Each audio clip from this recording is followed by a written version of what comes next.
Tama nga ba yung desisyon ni Senate President Chis Escudero na sa next Congress na lang magsimula ang impeachment trial?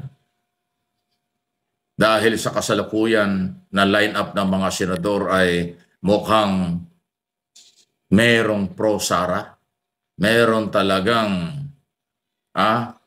baka tumingin sa kautang na loob, kapartido at hindi sa ebidensya. Abay, kung ganyan po ang mangyayari, abay, tama lang siguro na talagang sa next Congress na talakayin ito. Total, wala na daw oras na kareses ang Congress. Baka yan ang nararamdaman ni Escudero. Na yung kanyang mga kasamahan, ang iba doon ay hindi lang 8 o 9 na mga senador ang pro-Sara. Na kapag ka ganon, ay lumalabas na acquittal yan.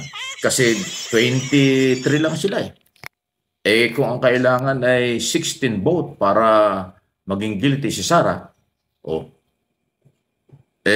makakakuha ng 8, di magiging, ano na lang yan, 15 na lang, talo. Ayan. So, dahil dyan, ito yung pagkakataon ngayon. Hindi lang ng Marcos supporters, Marcos loyalists, silent majority, silent voters, kung hindi yung mga mamamayang Pilipino. Dito sa darating na eleksyon sa Mayo, maglagay ng mga senador na magiging neutral o maaaring pumabor sa kapakanan ng pagsisikap ng prosecutor na ito ay matanggal, ma-impeach. Kasi in-impeach na nga sa Congress dahil si betrayal of public trust against Sara Duterte.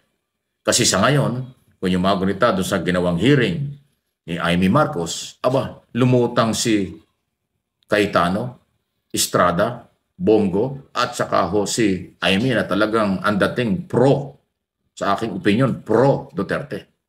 Doon pa lang sa pagkaka-aresto. Di malamang, yun din ang mangyari na tungkol sa trial, sa impeachment ni Sara Duterte. 4 na kaagad yun. Paano si Bato? Paano si Padilla? O di ba 6 na sila? O sino pa? Meron pang iba dyan.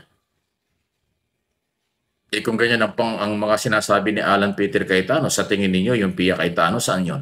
Magiging independent ba yun? O magiging pro-administration ba? O yung mga bilyar, paano yun?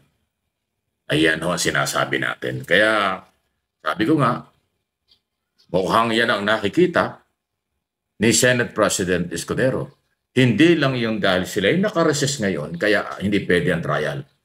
Mukhang naaamoy niya, mukhang nararamdaman niya na may mga senador na kakampi kay Sara. Okay?